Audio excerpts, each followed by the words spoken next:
Yes, people, welcome to another edition of From a Third Eye View on Pi Radio, hosted by myself, Flawless Mr. Take Note, and I'm joined by one of my fellow co-hosts, man like I've seen more in a night than you've seen in your life, aka Stato, aka Bloodstro, aka Stro. What are you telling me first and foremost, Stro? You good?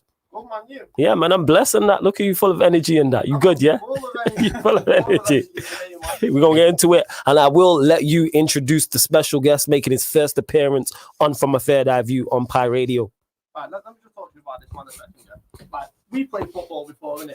Yeah. Like, you played 90 minutes of football. You know what I mean? Yeah. This man is a physical specimen in terms of, this man goes for a swim a couple of hours before playing 90 minutes. Who does that? People who are extremely fit, that's who do that. Yeah, stamina level different. This is what I'm saying, man. Like, the Spanish genes just built different than the English. So I was introducing my brother, like my best mate. So Jack is in the building. What is good? Yeah, man. Welcome, Jack. Cheers, mate. Good to be here. Thanks for letting me on here. Yeah, man. Anytime. You already know. Appreciate Yeah, man. 100%. And those who are asking as well, JV hopefully will be back at some point this month. He is just handling business. Yeah, but that could be skeptical. Hey, I'm just pointing out there, yeah, we haven't fallen out. He hasn't been left off bad and bougie. So I'm just letting you lot know, innit? Just letting you lot know. But I think, well, I don't even think I know. There's literally only one place to start, and it's not something that happened on the pitch. Well, kind of happened on the pitch, but, you know, it wasn't an official Premier League game. Manchester United versus Liverpool postponed simply because fans were protesting outside of Old Trafford, including myself and some fans. I just actually got tagged in a clip. Manchester United fans didn't break into Old Trafford. They didn't storm into Old Trafford. The video is out there on social media of the stewards letting us in. Yeah, the stewards let him in. The stewards let us in? Yeah, the stewards let us in. The stewards let us in. Simply because I've said this. Yeah, but no, it's not even a terrified thing. We was talking about this at the protest. There's probably many of the stewards who are Manchester United fans, and they're probably glazes out. They've probably had enough. You know what I mean? And they're probably there seeing this terrible football for however long. So they're like, you know what? Let's just let these men in. So all these people who are like, yeah, they broke in and it was illegal and all. Yeah, well, it was illegal, but so be it. And big up to each and every fan who was there first and foremost. That's what I want to do. Salute to every fan. Big up to everybody who couldn't make it but kept the Glazers out. Hashtag trending, as it's trending on days Manchester United aren't playing. Yeah, I was at the protest, people. Just pointing out there, I was at the protest, and I will get to every protest I can. I wasn't on the pitch. I had to put that disclaimer out on socials. Someone said that to me, yeah, I seen you on the pitch, stat padding. You know what I'm saying? So, yeah, I had to put that disclaimer out, but I'm all for it, and I will give it to Stro and give it to Jack to give their thoughts on it, because I've spoken on this many times. Anyone who's heard me speak on this platform or any others, I'm Glazers out, and the reason why Manchester United fans are acting in the way they was at the protest and the one before that is because they've had enough of the Glazers and the things they've been doing. All you have to do is research them. Like, it's much more than football. It's much more than the Super League. It's a combination of many things since 2005, and it's now 2021, and people have had enough. The only thing I was against that happened at the protest was people being physically injured and then breaking the sky cameras. Minus that, I'm with it. Cause as much discomfort and disruption as possible. Like, what did Norridin call it? Civil disobedience. I'm with it, and I hope it long continues until we got the game postponed. I'm happy about it. Genuinely, it cost the Glaze. Yes, I would have loved to have seen United versus Liverpool, but let's not act like it would have been a thrilling game. It had 0-0 written all over it. So we move. You know what I'm saying? We move. But Stro, over to you. Let you give your thoughts on the game being postponed and the protests as well. I've got a different point of view in terms of, obviously, you were at the protest. I was watching Sky Sports, which was amazing viewing from when they break in, because obviously it was Newcastle and Arsenal first, and then at half-time Newcastle Arsenal was obviously when the fans broke on and got onto the pitch, and you could just see that things weren't right with Sky. They were nervous, they were panicking, thinking, well, this is the main blockbuster game that everyone's tuning into. Yep. This is the block. We've got Arsenal, Newcastle, Liverpool, United, and obviously going on to the Sheffield United and Tottenham game, and you could just see that they were uncomfortable with it. And then obviously when that game finishes, they didn't even talk about Newcastle Arsenal at that point. The whole talking point was all of this. Now, there was a few points that stood out which I didn't like. Graham Souness, number one. So, we'll come on to that in a minute. So first and foremost, Manchester United fans weren't doing this because they're not competing. That is one small reason why they're protesting against the Glazers. Just one. Yes. That's not the main reason. No. Right? Gary Neville, you're meant to be the voice of Manchester United. How is it Jamie Carragher stood right next to you and he spoke more sense about the reason why Manchester United fans were protesting than you did? It doesn't make any sense to me. Facts. I was watching it and I was listening. I was thinking, it's nothing to do with the Super League. Yes, that's the final straw. That is the straw that broke the camel's back. That's it. Nothing to do with anything else. So I'm stood there and I'm like, you represent Manchester United. Yep. Like, you represent the fans. Like, there's a reason why when he broke in, there's certain fans that went and spoke to you and Carragher and explained the reason why they've had enough. Yep. Once again, I don't agree with all the physical violence and all the stuff. And obviously, you see the policeman or the steward split on his face. Like, it's unsafe scenes. But I tweeted this yesterday in support of it. You'll get that group of fans in every fan base which are full of idiots. And unfortunately, this is it. Yeah, that's just any protest. That's not just footballing protests. Anywhere where there's protesting and there's 10,000 people, you're always going to have that silly few who are going to take it too far. With drink involved. Yeah, with drink involved, of course. And that's anything. I'm not just talking football protests. It doesn't matter. Football, it could be cricket, it could be animal rights, it could be something politics-based, anything it can be. That's not a footballing problem. Go on, Nostro. It's a society problem more than anything. And then, going back onto Gary Neville, right? I heard him make a comment which was so wild in terms of Liverpool, right? So Carragher spoke beautifully in terms of the reason why United fans are protesting, the reason why, and he spoke better, like I said, than Neville did. Yeah. Neville then decides to flip it on Liverpool like he's been doing for the past 2 weeks. It's almost as if in Neville's head, this whole Super League is purely because of Liverpool. Yeah, and that's not the case. Yeah, but like, obviously I tweeted about Tox, and Tox was just like, I've seen it. Like, I don't understand why this man is so focused on Liverpool. Yeah. Like, we've used that energy and back that energy to the actual reason why they're protesting. Forget about us for a minute. This was United's moment. Yes. This is the moment they've waited for 16 years. Yes. To finally make the massive statement against the Glazers, who are just leeches, who have just bled everything out of that club.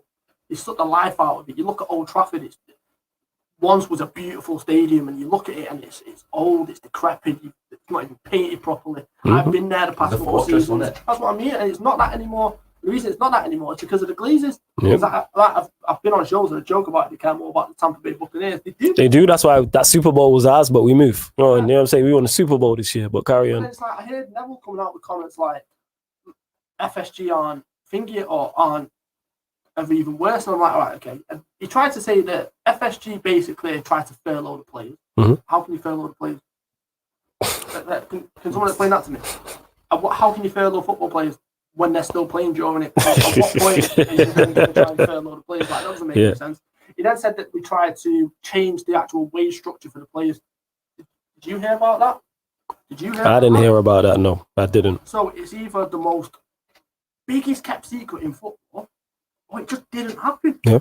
I know which one I'm going with. It didn't happen. He's just saying it to fit his agenda, and I don't like stuff like that. Like, speak facts. Like Carragher was speaking facts about your club.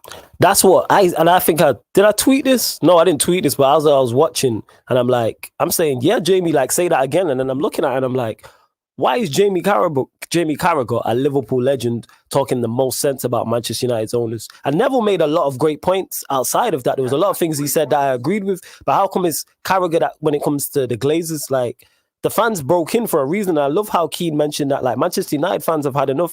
That's just the reason why United fans and myself and others are there protesting is simply because we've had enough. This is a reaction to what is going on. You want to know who's to blame for the protests and fans getting into the stadium and stewards letting us in? That's on the Glazers. Like I said, there's a video that surfaced that's out there that I've been tagged in terms of the stewards letting fans in because we've had enough. And probably the majority of the stewards at Old Trafford are Manchester United fans, and they're Glazers out too. I haven't met a United fan who's Glazers in, and I know a lot. And I don't think you will. You won't. No. And that just shows how. And this is, I said this to you a couple of weeks ago on the show. You look at when we had Hicks and Gillette. Liverpool fans got them out of there quickly because let's not forget what Hicks and Gillette did. Another ridiculous, unbelievable, like petulance and just ridiculous American owners. They almost sent Liverpool bankrupt. They would have been. Before you even make the comments, I'll petty you are. That never would have been a Liverpool. And yeah, No. I don't want Liverpool to go out of business. Like that's the beat. Yeah. Like use in like League Two would be fantastic, but I don't want you out of business. Like League Two would be You great. say that, but you can imagine if that ever happened. That'd be fantastic. I know it would be for 1 year. Maybe No. two. That'd be great because Forever. because then you I think though, Jack. You know why forever? Because then we could meet him in the odd FA Cup, the Carabao Cup. Then it makes it a big deal. Like Yeah, Leeds I know what you mean, Leeds was like that. Leeds were gone for years. But I was that's happy what about that. makes the Premier League the best league in the world is having them teams in. I wouldn't say all that. Nah, I'm not with it. And I didn't want Leeds to. Everyone was like, I'm glad Leeds are back. I'm like, no, because you know what? 10, 15 years ago, if we were doing the show as a United, me as a United fan, that could have been said about Manchester City. Now look at them. Yeah. That's my point. That's my worst fear. And I said this about the same people who were talking about Leeds were saying that about, would have been saying, oh, it would have been good for the City. Now they're a problem. Now they might win the Champions League. They've won 3 Premier Leagues in the past 4 years. They're a problem. 5 in the last however many. Yeah, like no. Especially with Guardiola needs to win it. Yeah, this one. Yeah. Oh yeah. We're gonna touch on the Champions League as well. Very interesting. Go on. It was it was dinosaur comments. Yes. And then Sky, like, at no point when I was watching that did I think that it would put me off a product so much. Ravi said Jermaine Genius was chatting more waffle than bird's eye. But here's the thing, right? I like that. Yo, big up my guy Ryan as well. Big up the panel. Big up Zane. Big up everybody in the comments. Make sure you hit the like button and subscribe to the channel if you're watching on YouTube. But yeah, go on, Strong. No, because I'm sat there and it's like there was a clip that resurfaced where obviously Neville's having a massive rant when he's at Ashley Cole in the studio talking about racism and stuff like that. Yeah. And then Dave Jones, Mr. Politically Correct, and obviously front Brian comes out and was like, those views represent Gary Neville. Gary Neville. Only Neville's like, well, do you not agree? And it's like, it's not about what I do. Yes, it is. You're a voice. Yes. You are on telly. You represent Sky. Yeah. Neville and Carragher represented Sky. And listen to what happened yesterday. Yeah. Neville had to tell him, this isn't, forget that, don't interrupt for a minute. This is more important than that. Facts. And that's when I respected it. And then I'm watching it, I'm just thinking, they're just dinosaurs and you don't understand the reason they're so out of touch with the fans, they're so out of touch with football and the fan base. Yeah. This isn't about the Super League. Yeah. Nothing to. This is not about the Super League. Point. The Super League was just added into. I've used this analogy before, and I use it again. It's like being in a workplace and you and someone don't get on, and you just don't get on. And this is everybody knows in the workplace. You both know it, and then this person's eating your food out the fridge. You know what I'm saying? Using your milk. Get me? Coming, grabbing your headset off your table, using your pens and paper. It's like I already don't like you as it is, and now you're just pushing it. Like that's what it was with the Glazers. We don't like you already.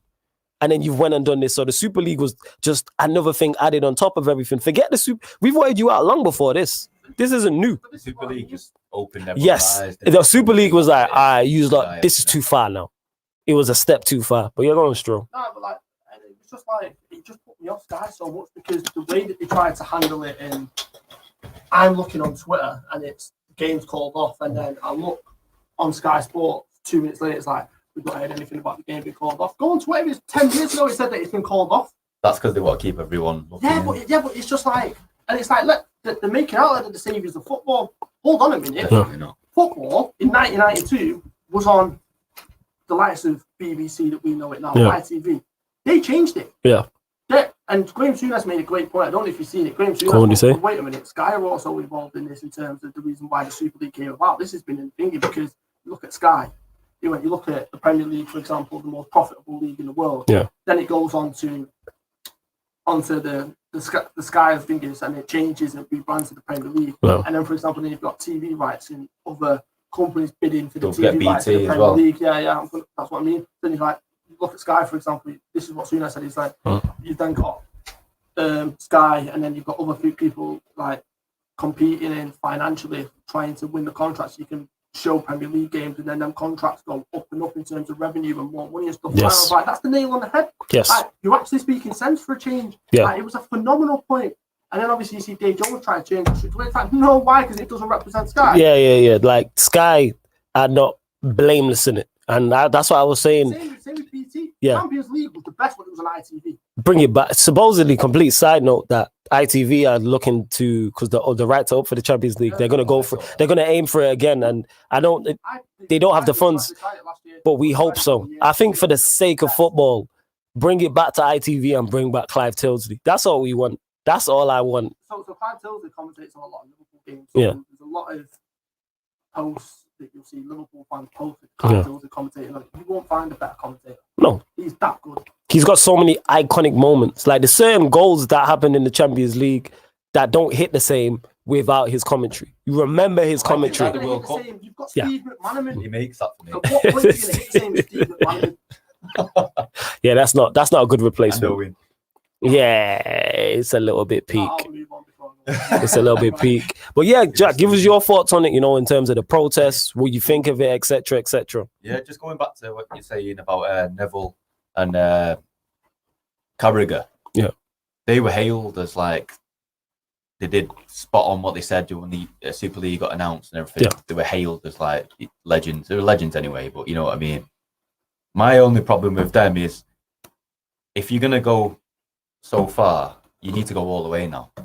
Yes. Don't just stop after the Super League. You need to start saying, like, going back to Sky a little bit when they charging like 15 quid, what is it, for West Ham or Yeah, something like that during the pandemic as well. Yes. Pandemic. Yeah. That's what I'm saying. I mean, Yeah. not to put You're them not blameless. teams down, but come on, you're not going to want to pay for I get any your point. team at that time in the Who's paying world. $40.99 to watch Sheffield United Newcastle? I don't even think Sheffield United fans and Newcastle fans are paying $49.99 to watch them. They definitely not. They definitely not. They definitely not. But yeah, just thinking they need to go the whole way now in terms of the price of football, making it a fans game. And I know they want to do that 51%, don't they, for the fans? Yeah, They do 50. it. Yeah, In yeah, Germany, they 50 do on it. one. Mhm. That's the way it should be done. Yeah. And we just need to follow that model, really. Get them. If they're going to go all that way, they need to speak up more and carry it on, not just to stop it as it goes quiet a bit now. And Yeah, and not let it peter out. Like, continue in the Yeah. same manner in which you started with. We want to see the same energy that everybody had for the European Super League, for everybody else. Like I said, Exactly, yeah. FIFA, FA, UEFA, nobody's backing these man either. No one's backing these organizations. It's just the fact what you was doing so wrong is you put them you gave them the moral high ground. How bad is something that you gave FIFA, UEFA, and the FA and Boris Johnson the moral high ground? That's how bad it was, your idea that you was doing that. Everybody looked at it and was like, right, UEFA, FIFA, and FA have got this spot on with this. I was fully on board with what they were saying, but I still don't like UEFA. I still don't like the FA and FIFA for many reasons. Some footballing reasons, some other reasons, like from a moral standpoint, like the whole racism thing. But that's a whole nother topic to go into, because it's like, where's the energy that you had for the European Super League for racism? Like, that's what we need, a discrimination. So when What's you the see Kamara? Kamara, so obviously Rangers, obviously players. Oh, yeah, I know what you're talking about. Yeah. That's ridiculous. And obviously Glenn Kamara gets racially abused. Yeah. And obviously, you're going to react in some way. Of course. And the thing what I love more than anything is, bit of a side note, you look at what Gerrard's built in terms of togetherness in that team. Conor Goldson, the captain, comes flying over to Kamara and says, what's happened? Kamara tells him what happened. He goes through 4 or 5 Slavic players trying to get to the guy. Like, it's togetherness, and you see that in the results this season. They're still unbeaten. Like, phenomenal achievement. And then Kamara reacts, understandably, because he's been racially abused. So the guy gets a 10-game ban. Kamara gets 3. Yeah, For what? for responding to being racially abused. And that's the problem right there. It's just stupid. Yeah. And that's why I said it's a whole nother topic of conversation. But yeah, like, for people who don't know, you think, oh, United fans were just protesting because United didn't get Sancho last summer. It's like, no, it's much bigger than that. Like, our squad has been, for our owners, it's football is not their first priority with Manchester United, and that's our biggest issue. All Manchester United fans want, all I want, is to have owners whose priority is football first. If you look at Roman Abramovich at Chelsea, his priority at Chelsea is not turning a profit. That's my point, is football first. This is why Chelsea, under his whole reign since he's took over, have never gone longer than 2 years without a trophy. And that's why I think they'll win something this year, because they're due. Their last trophy was 2019. We're now in 2021. So they're literally due to win something. I do believe they'll win the FA Cup, but obviously we will get into that as well. But just do your research, people. And for all the people as well who's like, oh, the fans went too far. Nah, the Old Trafford, they didn't go too far. I'm sorry. We have to cause these man discomfort. What did Nuruddin say? Civil disobedience. The only thing I'm not with is the physical, anybody being physically harmed. Minus that, so some man went on the pitch and took the corner flag and smashed up some and oh yeah, that was fantastic in that. Nah, you know what's my favorite video is the guy who scored the overhead kick. Yeah. So then he plays the ball into the last minute, he goes to his overhead kick and it goes back to the fans celebrating. And as well, what I loved about that as well on social media, they had the what should be the new logo, and someone's clipped him and put him with the Premier League. I love that. But yeah, like again, big up to everybody supporting, every Manchester United fan supporting the Glazers out movement. We need to get these men out. I'm hearing there's going to be another protest the 15th and 16th of that month. Of this month, how true that is, I don't know, but as soon as I get updates, I'll be talking about it because I'm gonna get to every single protest. I was there yesterday. I was at the original protest. I'm at every protest until we just gotta continue to apply pressure. And this is the same for FSG out with Liverpool and Arsenal fans cronky out because what they tried to do with that Super League was just the final straw and it was despicable. Well, they can't say they weren't warned either. Yes. It happened a week before the Carrington training ground. There we go. So, people have had enough. People ain't out here protesting on their weekends for no reason. Do you think I wouldn't just rather be inside watching United Liverpool? that's another problem is they're not allowed in the stadium. So or nearly a year now, isn't it? Yes. Or so many months or whatever. They've not been allowed, so it's all that anger building up. They've got to let it out somewhere. Facts. Here's the thing as well, which I don't think there's been a protest in terms of impact as this one. And I'll tell you why. So Go on. Liverpool Manchester United is up there with Barcelona Real Madrid, the biggest game in football. Yes. Let's not get this mistaken. Liverpool were poor for 30 years. This was still the biggest game in England. Oh yeah, facts. I say this all the time. The first fixture I look for when the fixtures come out is United away at Anfield. Yeah, but this is what I mean. So it's like, yeah, Liverpool were poor for 30 years. We know the story. Even then, it was still up there competing with the likes of the Real Madrid Barcelona games with this Lord in terms of viewership. Name me a pre-season game in Michigan that can host 110,000 and that sells out because it's Liverpool and Manchester United. Real Madrid did it with both Liverpool and Manchester United when they played at Michigan because they're elite clubs. Yeah. So we're talking about the biggest of the biggest, and there's no bigger game in English football than Liverpool, Manchester United. And to have that postponed, that hurts the pockets of the Premier League. Yes. Hurts the pockets of Sky. Yes. Specifically because if you watch that viewership, oh my lord, after they had nothing to talk about with the thing, it was awful. They didn't know what they were doing. They were stumbling over the words, like they just didn't know how to fill the gap. And you know what? They're not like me and you and other YouTubers who can just go off it. You know what I'm saying? And that no, they can't do that. They stick to as good as they are, and then their knowledge. Obviously, they've been involved in the game. They don't know what it's like to go off script. But this is what I'm saying. So how many times have we said this? That these kind of, when we went on the TalkSport run, when they tried going at Robbie and stuff like that, and if they'd have cut to Liverpool correspondents, go to Redmond. Yeah, if they went to Redmond or Coppish or James Redmond, they would have been fine. Exactly. They would have been fine. So you had them on your panel. Yes. You don't go look at United, you go to you, Rants, Flex, man like that, do you know what I mean? Would have been fine. Aaron, Saeed, Nuruddin, you are fine. Fine. Nobody would have run. You would have. Just give him a mic. Just give him a mic. Then that gives you an audience which you wouldn't have had. Yes.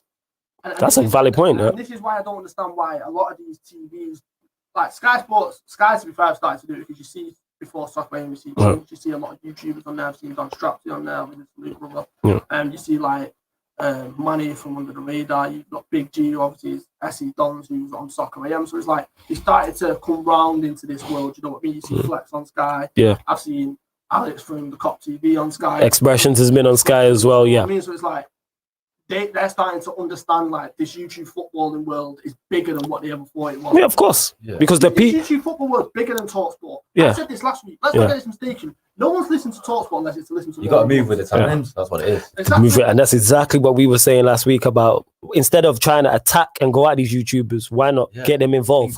Encourage them and work with rather than work against. Because the thing about YouTube is the audience pick that. If the audience don't like you on YouTube, then you'll just do 0 views, 0 numbers, and you won't gain no traction. If people like you, you'll do views and your brand will grow bigger and your subscribers will go up. This is why you have a Saeed who's on 30k subs. 30k subs. There's certain people, presenters who, if they left TalkSport and went and did YouTube, nobody would care. Nobody would care. Exactly because they've got the machine behind them. Whereas YouTubers, they are the machine. Yes. That's the difference. Yeah. So it's like, the viewership of Sky, to be honest, I did feel sorry for him at some point because I was just like, this is so. Was it that bad? Because I wasn't watching, because I was at the protest and then I was on the way back. Yeah. They didn't have the talking point. Once they talked about the reason why they were. Oh, they didn't. Oh. Yes, but the thing was, they were because obviously you've got Neville and Carragher who were kind of anti-Sky at this point in terms of the views. They were trying to get off them immediately. Okay. No, for viewership, you need them. Yeah. Don't get off them. You need them. Facts. They're helping you fill the void. Yes. And then you go to the likes of Keane, Richards, Souness, ask that, and then you can go around, and then the conversation flows. They weren't trained for that. So then you hit the pockets of Sky, you're hitting the pockets of the TV broadcast, you're hitting the pockets of the actual Glazers and stuff like that. Because let's not forget, Manchester United will get fined for this. Like, yeah, definitely. And that'll come out their just pockets. from the police. Yeah, They've got to pay for the police. Yeah. And then on top of that, the Premier League are getting involved because they're talking about potentially, I don't agree with it, but they could potentially give us the 3 points, which is nonsense, by the way. But like, there's repercussions in this which affects Manchester United, and that's when the Glazers then have to stand up. We've not seen the process since when Liverpool walked out there we go. of Anfield in terms of impact. Yeah. This is the biggest impact I've seen in terms of the protest, and it's a direct message to the Glazers, which is not for 16 years. Love it. That's why I love it. So that's why I love what happened. And like I said, we're just causing them discomfort. You know me? Cause them issues. As long as nobody's physically hurt, I'm with it. So if fans broke into the ground, if the next protest fans do the same, I'm happy about it. As long as nobody just don't injure anybody, but get on the pitch again. You know what I'm saying? Like, that's what it is. You can hide behind closed doors. That's it. The heads of the clubs and all that. There's only so long in there. That's literally what it is. That's all everyone wants is you to come out and say your piece, whether they agree with it or not. At least you're giving them something. Facts. That's all they want is something. That's it. Give us literally give us something. You might not. All the people might not agree with it, but at least you've give them something. It's better than just letting it go on and on and on, and it's just going to get worse. And like you say, it just builds up. That's exactly what it is. It builds up, and this has been not 1 or 2 years. This is 15 years. I've said this before. People just go back and look at your research. When the Glazers, United went through a period where they won 3 Premier Leagues in a row and a Champions League during that time, and Glazers' art movement was still heavy. It was still green and gold till the club is sold, and that's when it was successful. Yes, success helps chill people out, but now the fact United aren't being successful, we haven't won a major trophy since 2013. People are tired now. It's been 7 years. And it makes it worse when we win the Premier League. Yes, when you see Liverpool go and win the Premier League and the Champions League, when you see the success Manchester City had. So our two of our biggest rivals are having success and fighting it out for the title. And then you look at what Chelsea are doing. It's only Arsenal who are below us. That's literally what it is. But it's just Arsenal going to Arsenal. But yeah, switching lanes, Stroll. Where do you want to go to next? Manchester City. Okay, what about Manchester City? So, title's wrapped up. Yeah? Yes. Well and truly, it's wrapped up. Yeah. Now, I've made this point on shows for the past 3-4 weeks that, yes, Manchester City won a phenomenal run in terms of back-to-back consecutive games, winning, not losing, not dropping any points. But for the middle of January, they were nowhere to be seen in terms of the league. They practically joined the party late and just stole it. Yeah. This Premier League was up for grabs for anyone. I said it was up for grabs for you. You should have beat us at Anfield if Ollie would have shown a bit more bottle. Well, they were even saying Everton, weren't they? Yeah, they had a flying start. Everton had a flying start. Like, if anyone would have put, and I said this on the show early, if anyone put a run of games together, you did say this. And lo and behold, City put a run of games together and they won the league. Now, here's my point with Manchester City. And I made this point to you when these went up and got the thing. Did you see the team play? Who? City, in terms of the back four. No. Oh, yeah, I've been hearing about this, but explain. Yes, someone put it in the group chat talking about it. Yeah, and the resting of them. Obviously, the rested players, but then it's like, everybody rested. Still £250 million worth of talent on that back four. So it's like, there's no, like, Manchester City can do this, and it's like, they're doing it because Pep needs a Champions League. Yeah. You've won the Premier League. We've seen you win that. We've seen you win the Carabao Cup. We've seen you win the FA Cup. We've seen you win the Community Shield.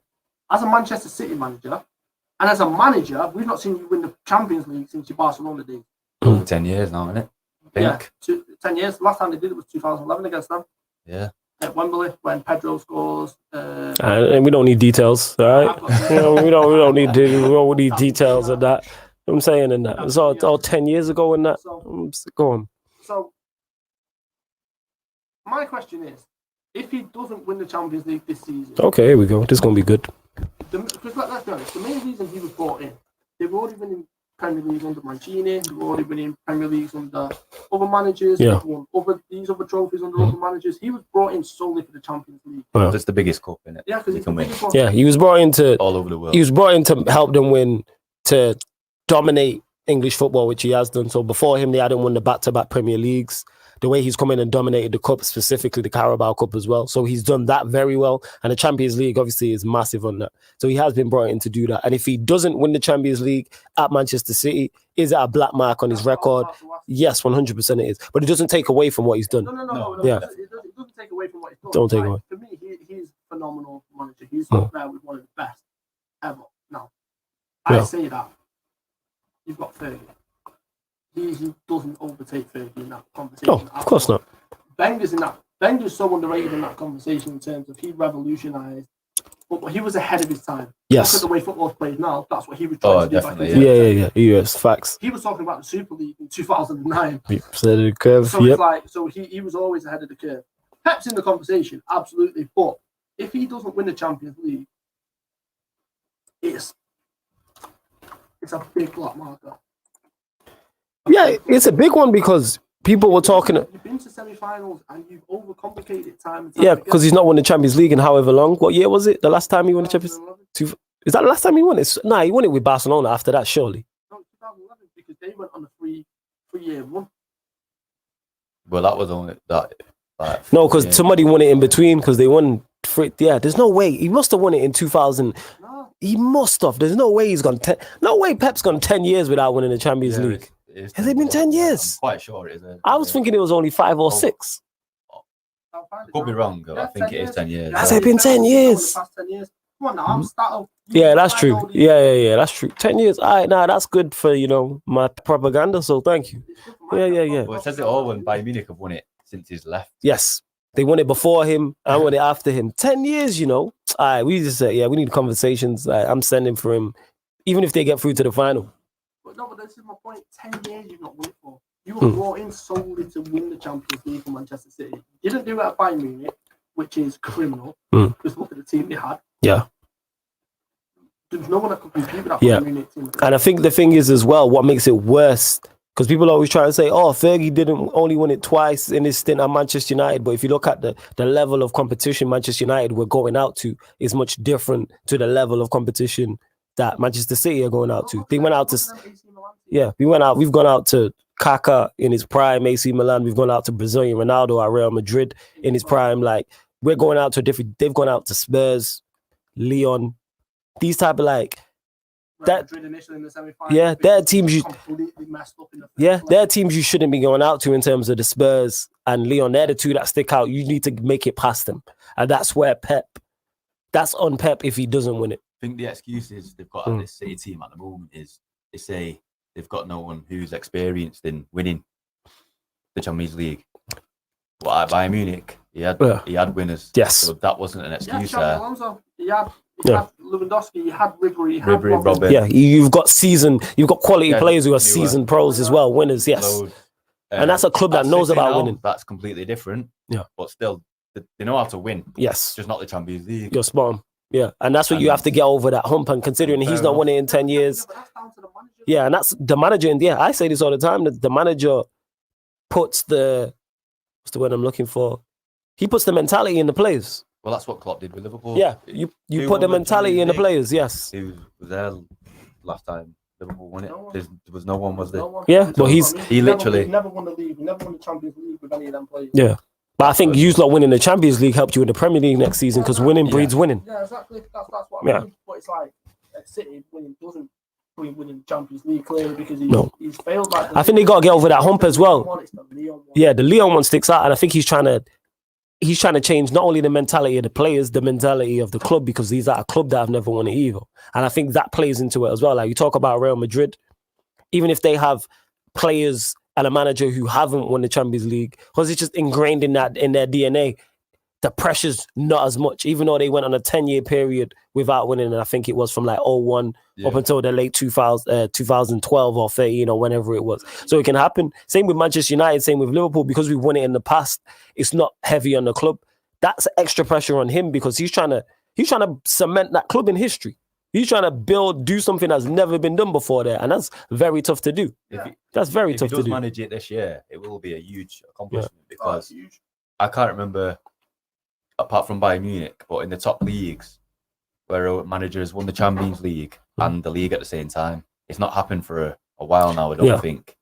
Who was the last team to do? Who was that? Bayern Munich? Bayern Munich. We didn't win the double.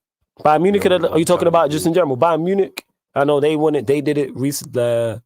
Last year, Bayern Munich. In the bar them. Yeah. In the top leagues, the Spanish league, obviously the Germans are top league anyway, but in the Premier League, it's not been done for a good amount of years now. And that's because the players are just physically not up to the task of doing both at the same time. Because it's a very tough ask. Like I said, this is why I commend the Real Madrid team for winning it 3 times in a row and Zidane as a manager, and why I put Ronaldo ahead of Messi is because they've won a competition 3 times in a row that great teams couldn't even win back to back. And as a Madrid supporter, I'm so glad he said that. Because it's facts. Like the facts of the facts of the facts. If Messi did that, we're having a whole different conversation. And Messi's one of the GOATs. You know what I'm saying? Cemented his legacy.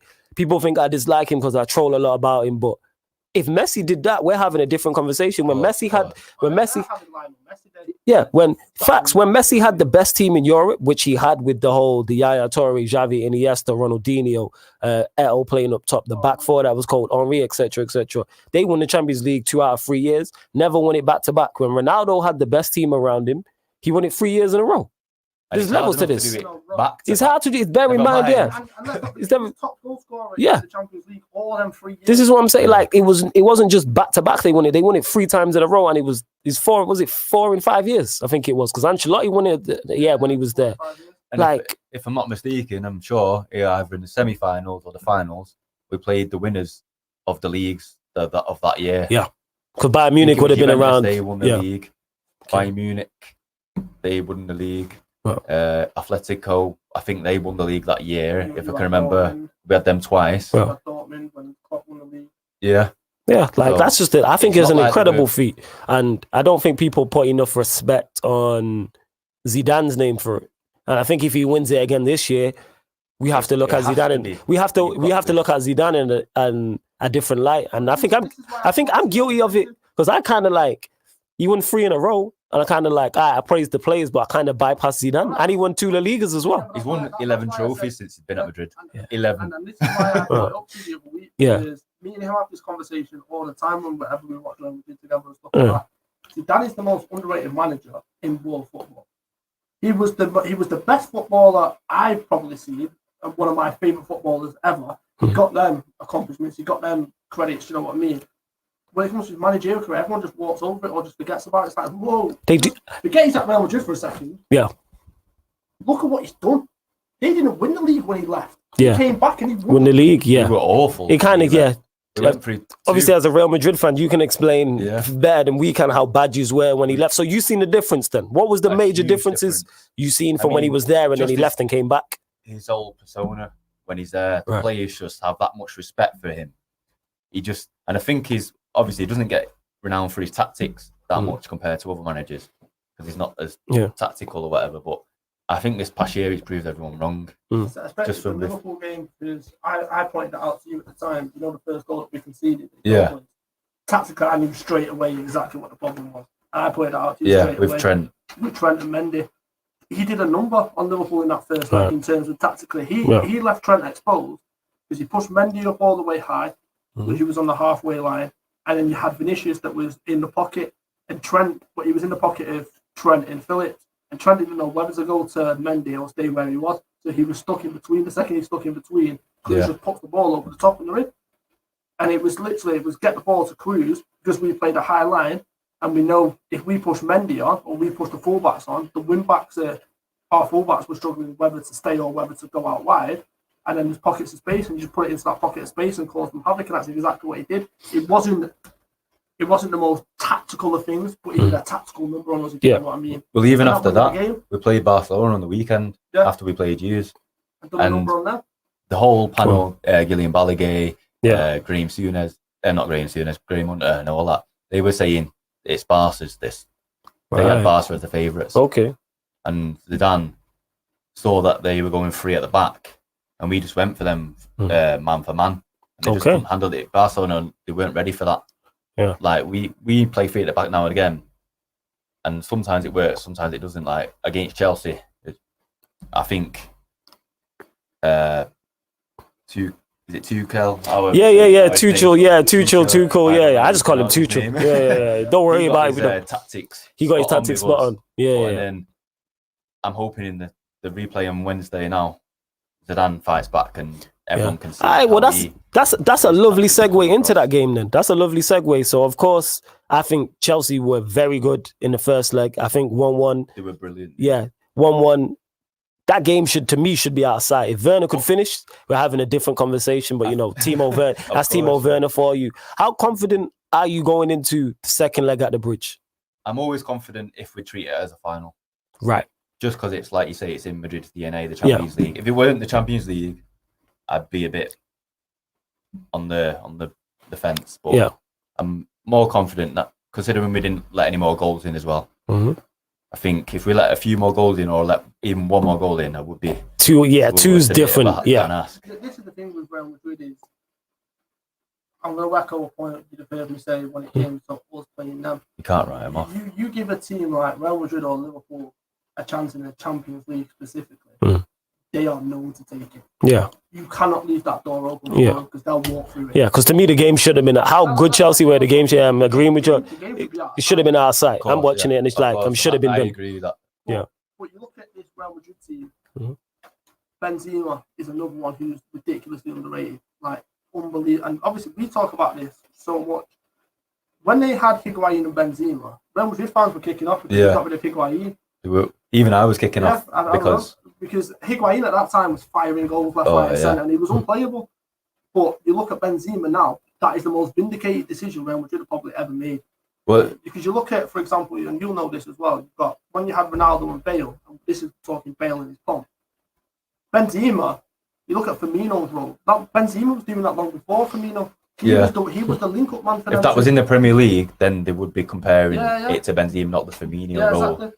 That's the only difference, is the Premier League gets a bit more attention, doesn't it, really? And rightly so.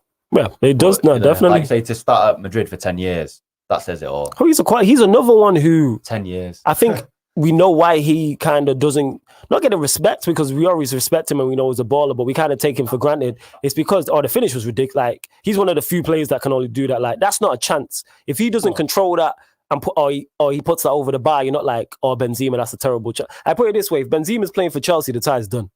I agree. The tie's over. Gets the chances Werner gets. It's a wrap. The tie's done. So here's the big question, though, Jack. So do you think Real Madrid will go through? Oh, for those that don't know, Jack is a Real Madrid fan as well, and just to clarify that for people. Yeah, Real Madrid fan. Yeah.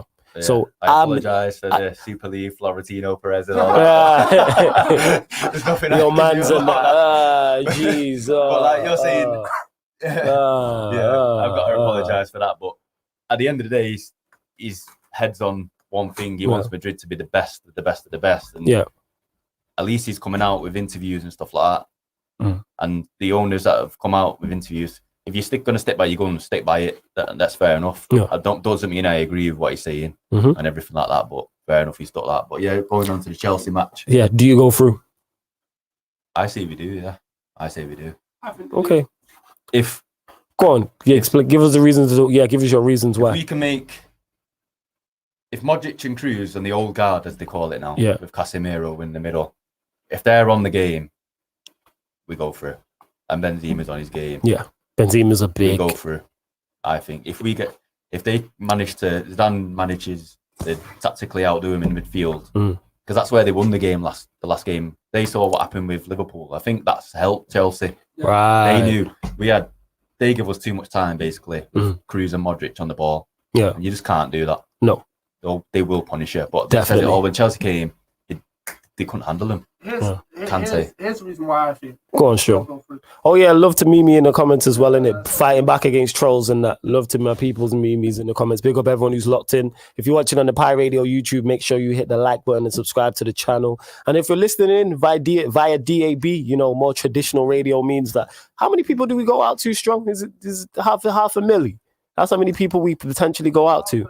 Yeah. Just to let people know, yeah, it's 500,000. Like, this is literally for those that might be a bit younger and not be sure, like, we're not just on YouTube with this, like, you know, it's had to throw some shots to let people know. This is actual radio, innit? So, like, if you retune your DAB radio, you'll pick us up and it goes out to, 500,000 people in the Northwest. But go on, Strong, continue.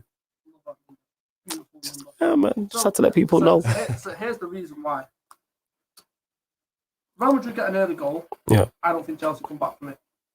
Chelsea get an early goal. I think Real Madrid come back for it in terms of experience because they've managed a European Cup final. I get your point. As a manager, do you know what I mean? Zidane's, at this point, he is the Champions League. Do you know what I mean? Mm-hmm. Like, it was only until last year, correct me if I'm mistaken, where he lost the first tie in the Champions League.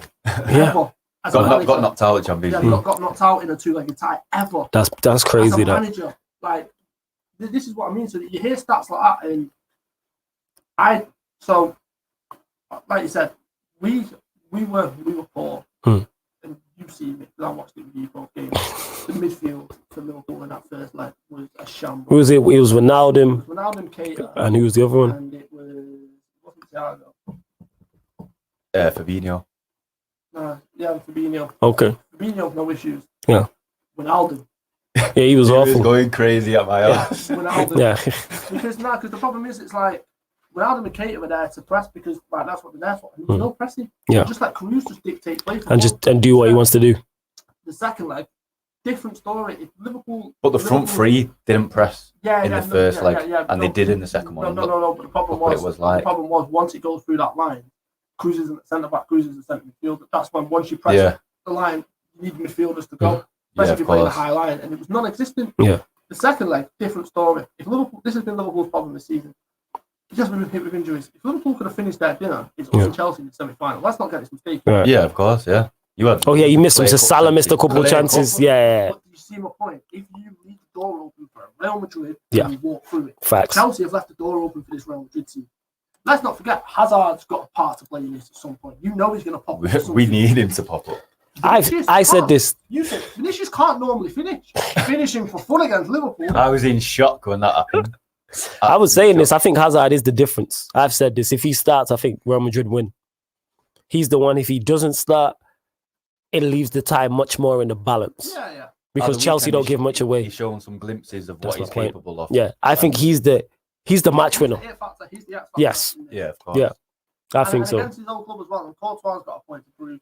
And then you look at this Real Madrid. He's been phenomenal for us, by the way. Courtois. There's a lot of players who had about Real Madrid, but have got a chip on the shoulder. The likes of Militao, who's had a phenomenal couple of games, and he's got the chip on his shoulder because he's not getting the respect he deserves. Cruz, Modric, and Casemiro, and it sounds mad when I'm saying that because it's them three players, but a lot of people are writing them off like the finish. Yeah, people do because people are quick to do that. It's like look at them. Yeah, like, we're not just talking about any players here. And minus Modric, the best defensive midfielders in the world. Yeah, he's been quality for the past 5-6 years. Yeah, Cruz is he's a generational midfielder. Same with Modric. Yeah, you don't go to Real Madrid for no reason. Facts. And they are part of them sides that won 3 Champions Leagues in a row. People forget this. Like that's not accident. Yeah, that's not accident. Yeah. Bear in mind, there's great teams that have won the Champions League and failed to even get back to a final. Never mind win it back to back, and they won it 3 years in a row and 4 times in 5 years. That's not to be slept on. I think we really do sleep on it. Not so much us, but people really brush that type of fact under the carpet. If it was an English club, you never hear the end of it. If it's Man City, if that's Man City, if that's Liverpool, if that's United, if that's any English club, we're having different. If it's Barcelona with Messi, it's different. It's kind of like Madrid ain't. It's weird to say the media darling because they are one of the biggest clubs in the world and one of the most well known. But I don't know if it's because Zidane. Ronaldo's gone as well. It took a lot of shine off the game, even the Clásico. Yeah. It's not the same. People tuned in, even if they didn't like Real Madrid or Barcelona, they tuned in for Messi and Ronaldo. Yes. Juventus in Barcelona this year, a lot of people tuned in just to watch them two play each other again. That's how big it was. Yeah. Spot. It's crazy. Yeah, spot. But yeah, against Chelsea, it's gone back, sorry. It's going to be a new back four, I reckon, because Varane's injured now. Yeah, I've seen that. Yeah, I did was see saying to Varane these was guys injured. before, in the league this year, Madrid have scored 58 goals, and we've had 58 injuries, different injuries. Injury That's for a hell of a every lot goal. of injuries to have in one season. So fair play for Zidane just for dealing with all the injuries he's had. It's not easy to do that. And our Odegaard's gone on loan, you know what I mean? Players have become impatient because they've not waited the turn. And fair play to Militao. He's waited there all season. And players who have made a huge impact, Militao, Nacho, Mendy was a great signing. He's kicked Marcelo out of the team. And do you know what I mean? Manchester City bought the wrong Mendy. Yeah. Yeah, they Bought the wrong Mendy. Brought the wrong Mendy. No, I hear what you're saying. So what's your opinion? Well, not your opinion. Who do you see going through? Like I said, I think Hazard's the it factor in it. I think if Hazard starts for Madrid, and I'm specifically saying that, I think if he starts with him and Benzema up top, I think between the two of them, they get, and then Modric and Kroos supplying them, they have too much. Now, if Hazard doesn't start, I rate Benzema highly. Asensio, Vinicius, the other wide players I'm not really fans of like that. Chelsea are good enough. They have the players to compete with Madrid, as we've seen. And Tuchel is a manager who's good enough to implement a plan. And plus, he's made them the 1-1 draw as well. Obviously, it's in their favour with the away goal. So I would say, if Hazard starts, I'd say Madrid. If he doesn't, imagine Chelsea. If he doesn't. But wouldn't surprise me. Where would you do go for they win the Champions League? As long as it's not Manchester, to the final, we win it. As long as it's not Manchester City, I couldn't care less. I could not care less who wins it. As long as it's not Manchester City, I don't want it to be Chelsea. City in the final though to get revenge. No. They need to get like. That's a lovely segue into that PSG versus Manchester City. Stroll, will go to you. Your thoughts on it? Obviously, City are in the driving seat, and am I hearing Mbappe's? Is he injured? I'm hearing rumors he's injured. I don't know. Yeah. And he wasn't 100% fit in the first leg either. You can tell that. Yeah. Now, saying that, PSG, the first half was a contrast to the second half. Oh, absolutely. PSG in that first half, it should have been 3 or 4. Yeah. Easy. They were playing the better football. They were all over him. Pochettino's game plan was absolutely spot on. Now, this is a difficult thing for me to say because you know I love him as a player. Navas as a goalkeeper. I love him as I loved him when he was at Real Madrid. I know you loved him when he was at Real Madrid. The amount of times we've sat there and had conversations in terms of he's probably one of the most underrated keepers in the world at that point. But that's the reason he got replaced at the same time. And that's what I was about to say. There's a reason he's not no longer at Real Madrid, he's at PSG. The mistake he makes is so critical in terms of the tie. It swung the balance completely into Manchester City's favour. Now, are PSG good enough to go to Manchester City and score 2 or 3? Yeah, they did it at Bayern, they did it at Barcelona, they can do it. Of course. You need Mbappe fit. Yes. You need Mbappe fit. He has to be fit. And yeah. Do you know what's mad? If there's a manager in the Champions League to do a number on Pep, I trust it to be Klopp. Yeah. I trust it to be Zidane. I trust it to be Poch. Yeah, because Poch has done it before. Yeah, Poch has done it before. Yes. But at this point, it's just kind of, is this the moment where City get over that first hurdle? Yeah, of getting into a final. Yeah. In the Champions League. That's what I think. And the reason I say this is I think if Chelsea get into the final, it's City. I think if Real Madrid get into the final, Manchester City get beat. Okay. Yeah, touching on the points you made about, yes, PSG do need Mbappe fit. And if anyone else, I've said this before, if any other team wins the away leg 2-1, I'm heavily favouring the home team going into the second leg. But the reason why I'm not heavily favouring City, even though I think they still are the favourites after that result, is because if there's 2 players you want in Europe to overturn that deficit, it's Neymar and Mbappe. As I was saying this on a previous stream, and we was naming 5 players you'd want like out of the Champions League sides, even teams have been knocked out. It's like, who would you want? They're 2 of the ones you're picking. You're picking Neymar, Mbappe, Lewandowski probably gets in there. Probably Ronaldo and Messi, even though they're not what they once were. That's probably the 5 you're picking. And PSG have 2 of those. If PSG go to Manchester City and win 3-1, nobody's probably batting an eyelid. No. Because it's not a shock that if Mbappe and Neymar turn up and both play 8, 9s, 10s out of 10s, yeah, show's over. And it could happen. sorry to cut you off there. No, that's I think cool. a big spotlight will be on Guardiola as well, because over the last few years in Champions League, he's his own worst enemy. He's overcomplicates something. It was like, was it Leon they were playing? Last year. He overcomplicated. Instead of like the elite club mentality is, we don't change for anyone. We'll play our way and we'll win, or we'll do our best to win. That's what Klopp does. That's what you do. You know what I mean? Yeah. He changed it for Leon. You shouldn't do that for me, in my own opinion. If you're an elite club, you don't change for anyone. You go your way. If it's working for you, don't change it. And that's his problem. So, like you said, if, for example, PSG went down 3-1, no one would bat an eyelid. One, you expect that Neymar and Mbappe are going to be heavily involved. And secondly, because no one would bat an eyelid, because it would be another Manchester City fail in the Champions League semi-final. That's a very valid point. So no one would bat an eyelid. Do you know what I mean? Like, and it's another one where he would get away with it because it's overshadowed because he won the league. No one talks about it enough. Like everyone, look at the criticism Liverpool are going under this season. Bearing in mind all the injuries we've had, that's still no excuse. Oh, it's the worst defense in the Premier League title ever. Even have you lot skipped forward 12 months? Do you remember Pep Guardiola last season? Facts. Where was the energy then? Yeah. But no energy, 25 points. But again, no energy then. The reason why they don't get the energy is the reason why certain players don't get their props. And I've said this before, and I say this again. This is no disrespect, because Manchester City aren't the caliber of club. And when I say that in terms of big clubs, of a Madrid, of a Liverpool, of a Manchester United, that's why they don't. That's why they don't get the criticism. But then on the flip side, that's why somebody like Aguero doesn't get the praise he deserves, because he played for Manchester City. If Aguero does what he did for Manchester City, for United or Liverpool in this country, we're having a different conversation about him. So it works both ways. But yeah, go on. I just find it funny because how I was going in for him. Yeah, last year he was going in for him all last season. Yeah. One. One. Just one last year? No. Is that Laporte? Yeah. Laporte. Yeah. That one Laporte injury lost him his title. Now Laporte hardly plays. We lost our whole defence. We've lost how many players? We're up there with you in terms of injuries. And we were still top of the league at Christmas. They were nowhere to be seen at Christmas. The title was done at Christmas. Yeah. So it's like the energy difference is just so funny. It's mad. If they do lose the Champions League semi-final, no one would bat an eyelid. You wouldn't hear anything on Sky Sports News about it. Nothing. Yeah, that's true. That is true, because Mbappe, especially if it was not so much Pep overthinking it, it was just an Mbappe and Neymar masterclass, or just one of them turn up and produce a masterclass.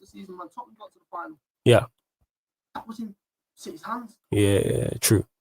Yeah, you look at the season when we got to the final the first time, and obviously we played you. We had to go through Manchester City. I had City fans in my work celebrating when they drew us in the Champions League, and I turned around to them and went, "No, you don't laugh when you draw Liverpool in the Champions League. That's the whole, forget the Premier League. Yeah. This is Liverpool Champions League, is Real Madrid Champions League, AC Milan Champions League, like different levels. Yeah. That was in their hands as well. True. And then they got obliterated in the first 20 minutes because they couldn't handle it. And this is what I was going to say. Manchester City, I've seen Liverpool do it. I've seen you do it. I've seen Leicester do it.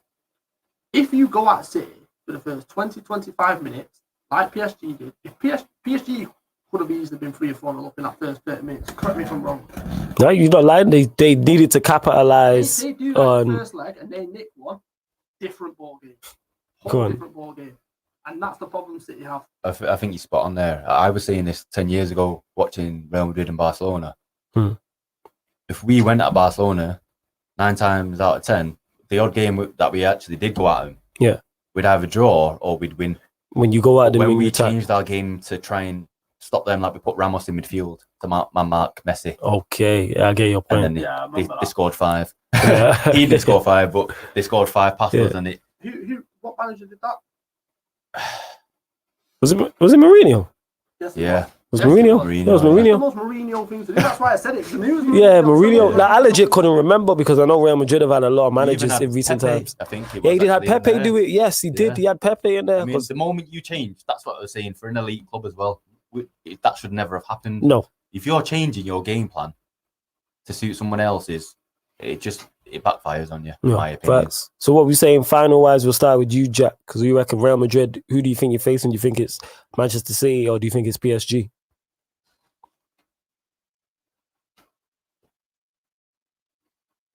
I think this year, because City have gone so far in the league and they've afforded to rest players and stuff like that, I think they'll get to the final. Okay. So you're saying a Real Madrid, Yeah. Manchester City final, and you're saying the same. Yeah, I think it would be. I think City will probably win 2-1. I reckon they'll win. I reckon this might be the time. Is there a better stage right now because Mbappe is, even if he plays, we know he's not 100% fit, for Neymar to turn up and be the main man. Not that he's not incredible, not that he's not a phenomenal talent, but... So do you remember when Barca, Barca played PSG a couple of years ago? Yeah. They needed to win 5. Yeah. That was Neymar's show. Messi was nowhere to be seen. Yeah. Nowhere to be seen at Anfield. Shock. He was nowhere to be seen in that game. It was the Neymar show.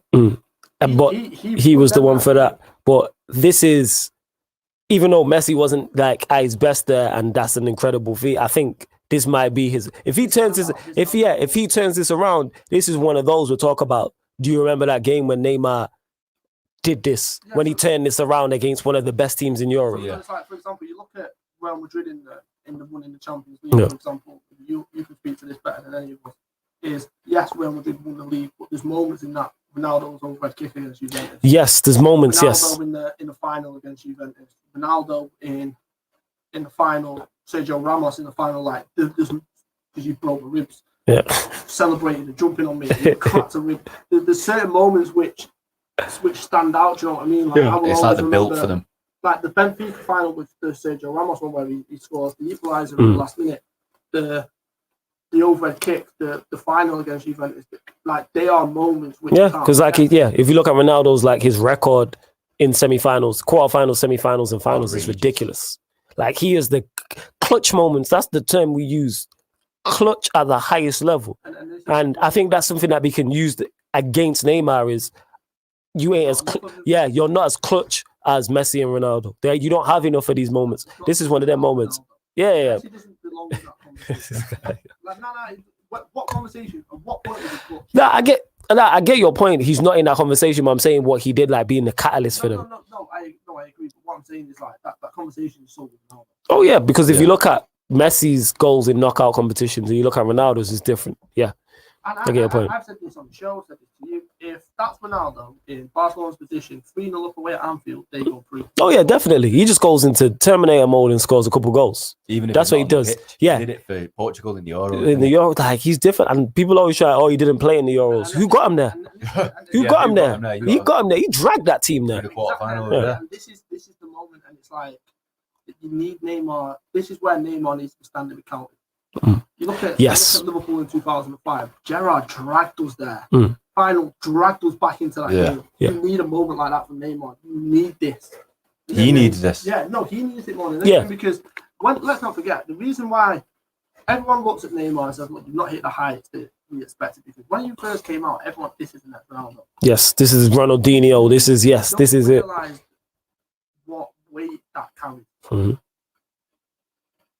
The original Ronaldo is still, for me, my favorite ever striker. One of my favorite. I think for most people, without his knee injuries, he's the greatest of all time strikers. He's still up there in the conversation, and he got injured for so long. Yeah, Ronaldinho. Name me a player that's more loved worldwide than Ronaldinho. Just that smile, man. Because he was the mix of. Not only did he pass the eye test, he passed the stat test, and then he passed the clutch moments test in terms of team. The clutch moments test. Neymar was them two combined. Yeah. The stats, but he had the eye test. Yeah. He's not got the clutch moments. That's the one thing that lets him down. This is the moment for him. Yeah, this is the moment for you to stand up and be counted and be like, it puts you in a whole other space. That type of thing. Like if this is NBA, it's like, all right, this is your time to get your ring by yourself. This is the Michael Jordan moment. This is the yeah. Like for people to say, okay. And I'm hoping it's right. So I'm going with it. I think it happens though. I think with Mbappe supporting Cas Poch, I'm saying PSG will go through. We're going to see something special. I think we're going to see a performance from Neymar. Mbappe, even though he's not 100% fit, Poch, him as well. And obviously he's not under as much pressure because he's only just got there, but he needs this moment for him as well to put himself in another bracket. He's under a lot of pressure. He's under pressure to get there. What is he, 22? Who? Are you on about Mbappe? No, we're talking about Poch. Oh, Poch. Poch. Yeah. Sorry, Yeah, Mbappe is definitely under pressure 100%, but he's not under as much because he's just young type of thing. But yeah, more so Poch, but it's not his team. So he'll still get another, even if they go out in the semis, he'll be like, all right, we'll go to the summer to see what happens in League and if he wins it or not, then he'll be able to get his players in and then get more of his philosophy on the team. But yeah, man, salute to everyone in the comments. Also, what do you want to go to next? Stroll, top 4 race. Okay, interesting. So the top 4 race is as follows. You got Leicester in 3rd with 63 points, Chelsea behind in 61. Then you got Spurs with 56 points, West Ham with 55 points, Liverpool with 54, and Everton with 52. What a job what Brendan Rodgers is doing, by the way. Yeah, go on, speak on that. We'll start there. Just I know like Liverpool are having an off season but to make Leicester City the club that they've to be up there this year after they've lost the players year after year, they've lost the best players. Their recruitment has been phenomenal as well. The way that club's run is like every club should be looking at them. Oh yeah, they definitely shown how it's done. Like the way they've managed to replace players, they've not spent a fortune. Brendan Rodgers has stuck to his philosophy. They play good football. And they've had Vardy injured. And Vardy's been injured, yes. And he's still up there. Because the Nacho's is on fire. Yeah, scored like 14. Yeah, something like 14 goals in 14 games. Yeah, a goal a game. If there's any manager to get the best out of Nacho in terms of young players, Brendan Rodgers, we've seen him do it time after time. But did they miss a trick by not beating 10-man Southampton? Yeah. On Friday, because if they get that 2 points, that would put them on 65 points. Not only would they be 2 points off Manchester United in 2nd, they're clear of Spurs in 5th, who are only on 56 points. They'd be 9 points clear. If they did that, it's done. Yeah. If they won that game, Champions League qualify. Because their fixtures, obviously they got Newcastle, but Newcastle have been picking up results and recently, even though they did lose to Arsenal. But then they've got Manchester United away. Then they've got the FA Cup final, which they're going to have one eye on against Chelsea. Then 4 days later, they're away to Chelsea in the league. And then they play Spurs at home. That is tough. See, we said this. I still think they qualify. I think Liverpool are too far away. I think Spurs. I'm having a look here. Liverpool are on 54 points. So say Liverpool win their next game, they take them to 57. So then there's 6 points off of 6 points with 4. Yeah, you would expect Leicester to beat if they beat Newcastle, which you would expect them to beat Newcastle on Friday.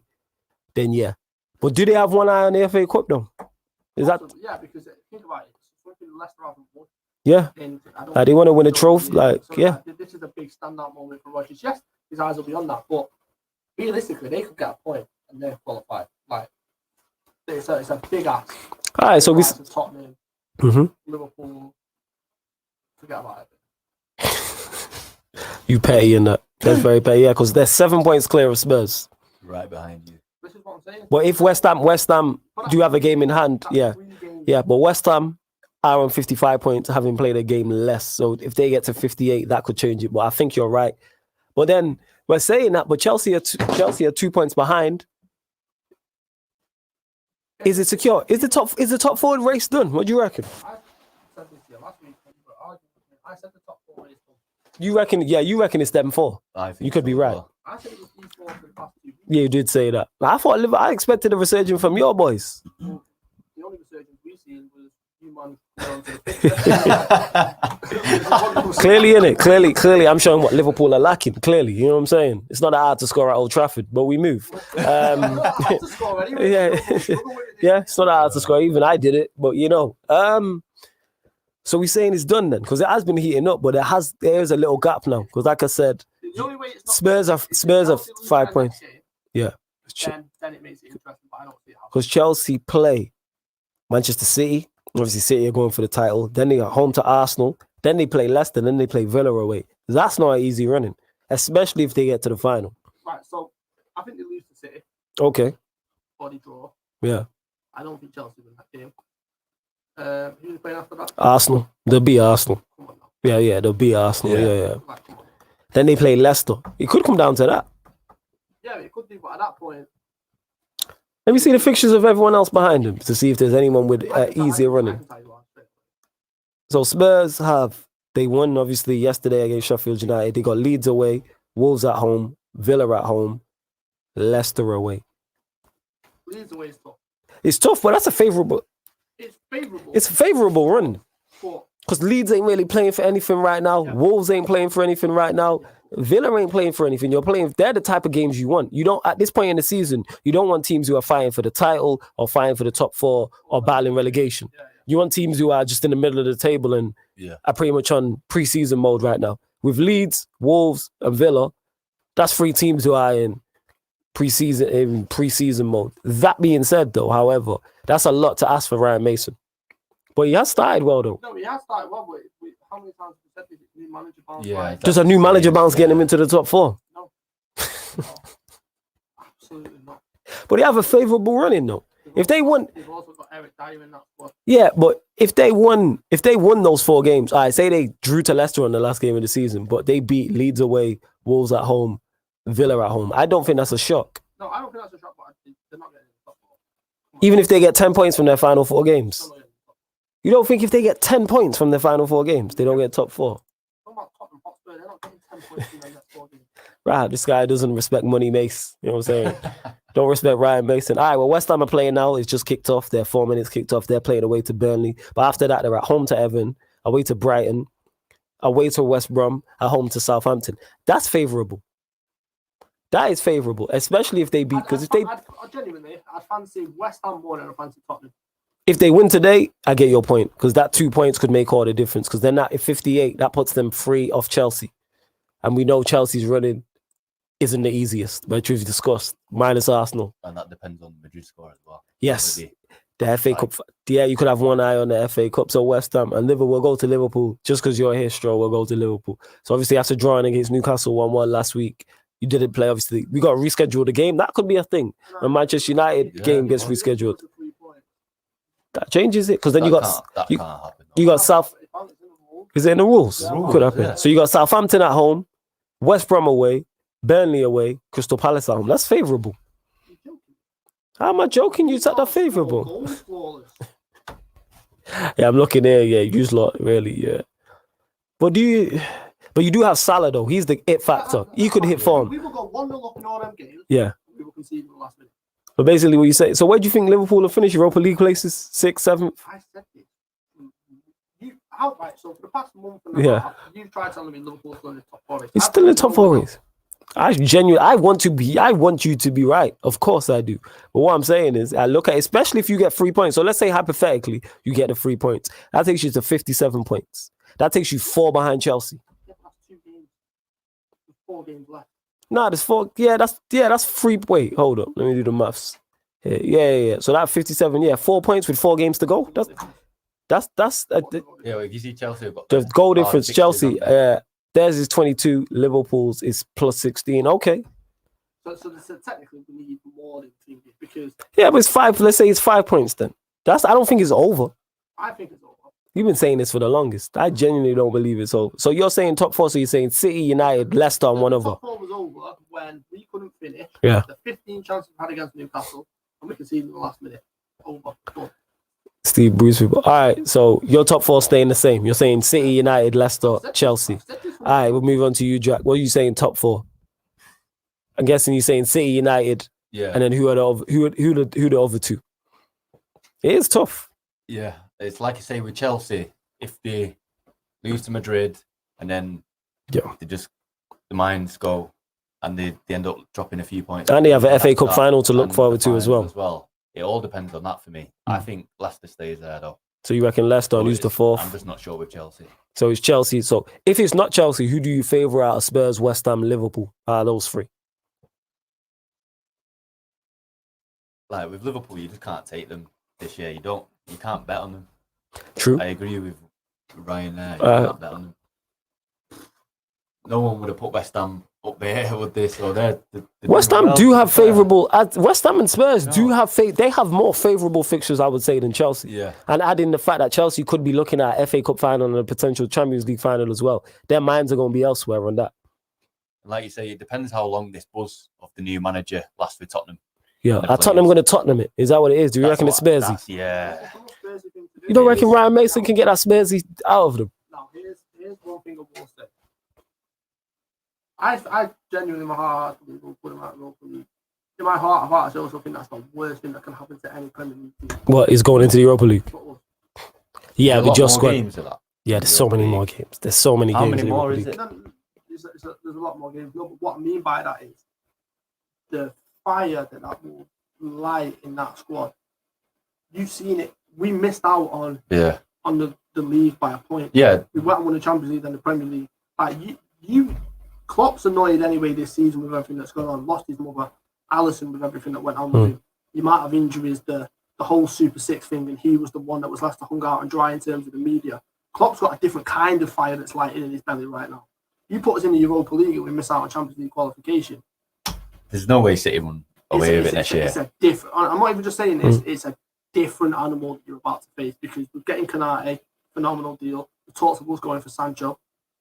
The talk, Basuma looks like he's on the table. They're game changers. The big one for you guys as well, the fans. Yeah, the fans. That's another player. I said this. You had the fans back at Anfield.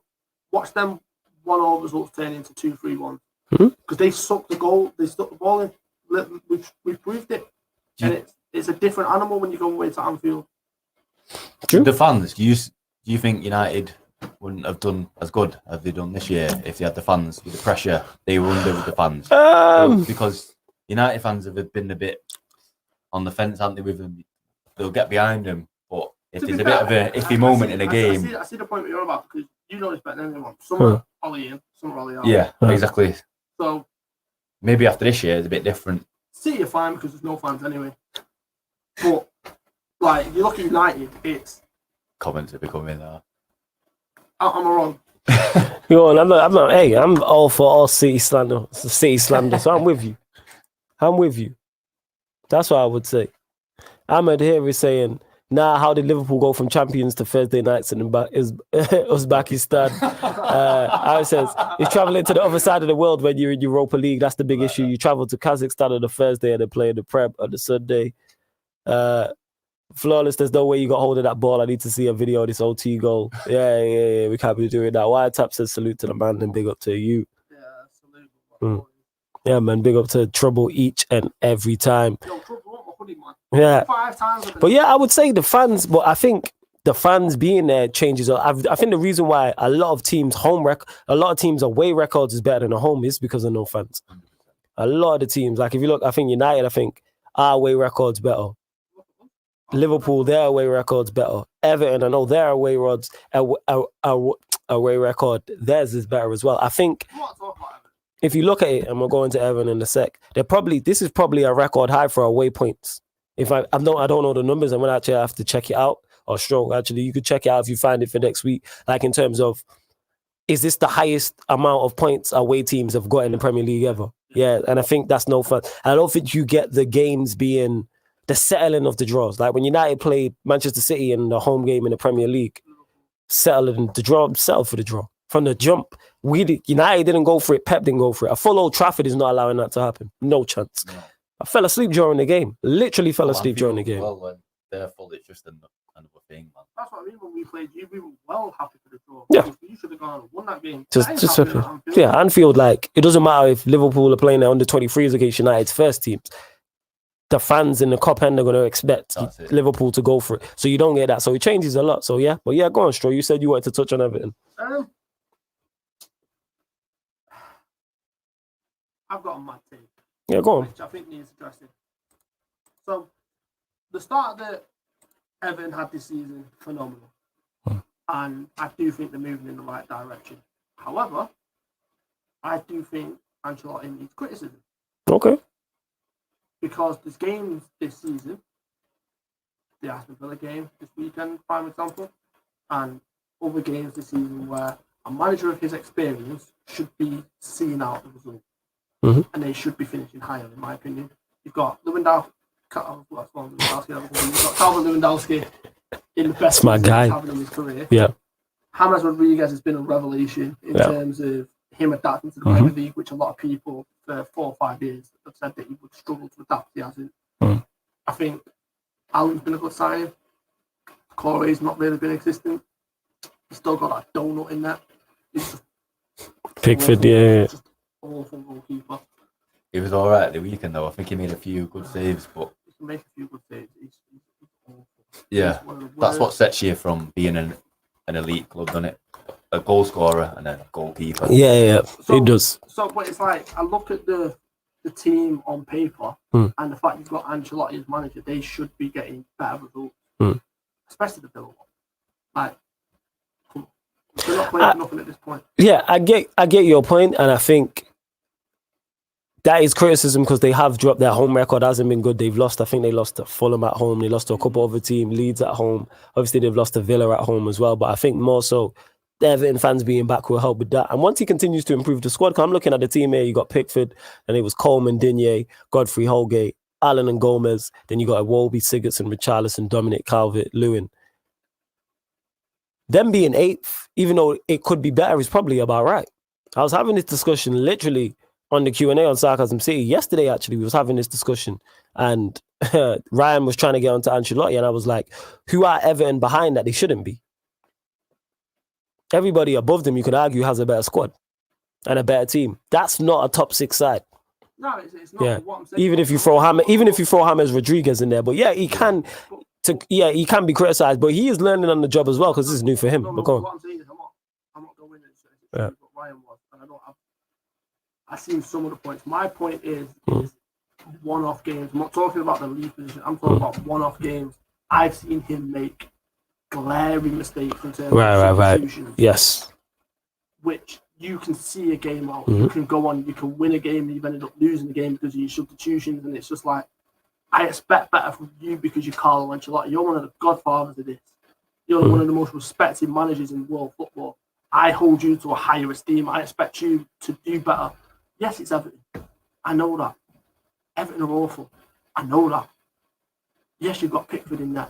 I know that. But it's like, I still expect you to do your job better. And some of the substitutions are just criminal. And that's a fair point. You can criticize for that. Yeah, you can criticize. That's what I'm criticizing. Whereas you were 100% spot on in terms of there's no one they should be above. Yeah, there's no one like you can. Is highly debated. Obviously, United, City, Leicester, Chelsea, Spurs. West Ham, you could argue. West Ham, you could argue. So then that puts them up to 7th, and they're literally 2 points off 7th. Yeah. If this was Carlo Ancelotti in West Ham's position, no one would be batting an eyelid. Yeah.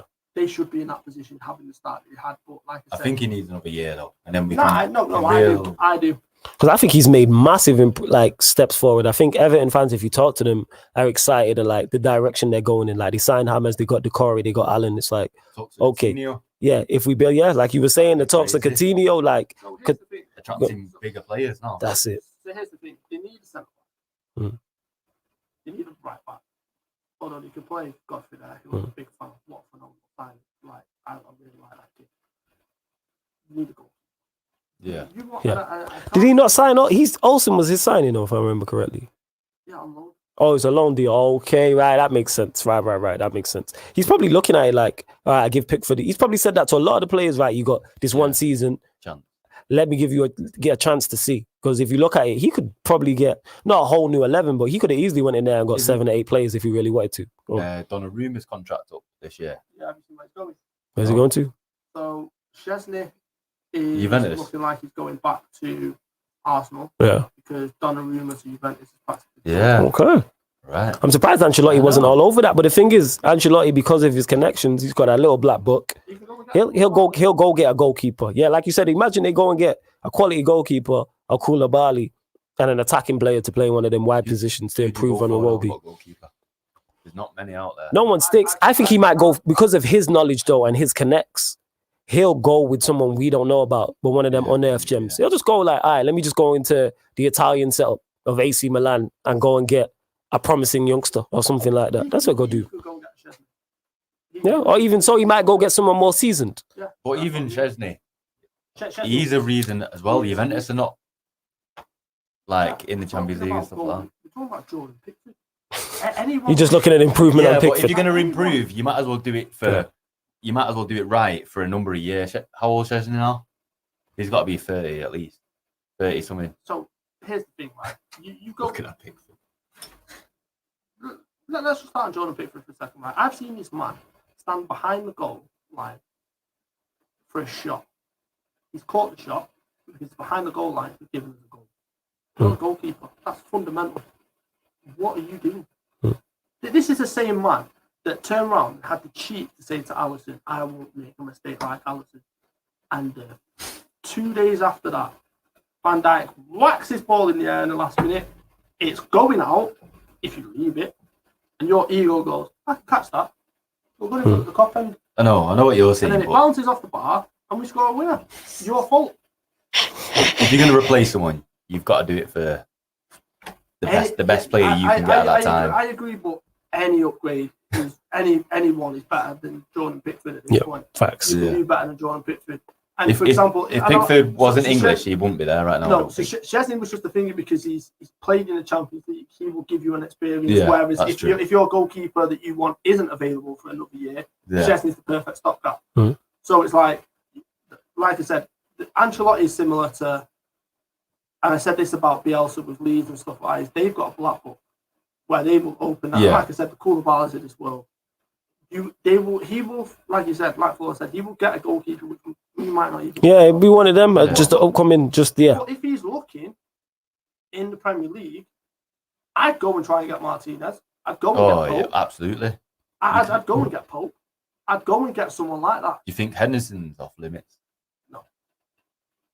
I don't. If De Gea goes, he's off limits. I don't, because I still hold United to the highest standard, and I still think United could go and get another one.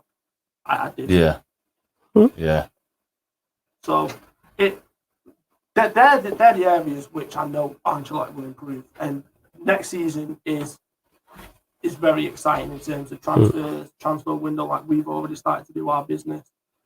We're in talks with the Zuma now, which I'm over the moon because Ronaldo's going. Then look at Chelsea are going to improve because obviously Tuchel's going to want to spend money. United are going to improve. City are probably going to go and spend 500 million again. Do whatever they do. Arsenal are just going to do an Arsenal and overplay someone who's not worth it, and they're just going to finish sitting in 10th again. Like, Leeds will improve. I think Leeds will make a real go at Europe next season. I've said this from the minute they first came into the league. I said they'll survive thinking and they'll go for the even Leicester City. They're going to improve again. Leicester's the one which I'm looking at where some of the players that they've signed, like for example, they could lose a James Maddison this season. Yeah. They could replace him. Yeah. Like Leicester's very close run like us in terms of the recruitment and the players and the way that it's structured. Like I said, you hit the nail on the head. Teams or Premier League teams, and I look at specifically United at this. United needs to look at how Leicester run things. You could take a leaf out of the book. Yeah. Like, imagine United with that kind of recruitment. It's game over. There's no team in it. Like, yes, Manchester City have got 500 odd million to spend. Financially, they can't compete with Manchester United in terms of global revenue. So it's like you add them kind of pieces to the mix and that kind of recruitment. It's a wrap. Which is why we've done so good because yes, Manchester City have got a hell of a lot more money, but we can't compete with us financially in terms of global revenue. Just a fact. In terms of, for example, kids that are growing up. Kevin De Bruyne was a Liverpool fan, so it's like Burnley a goal up as well. Burnley are a goal up. Speaking of that, Chris Wood. Speaking of that, There we go.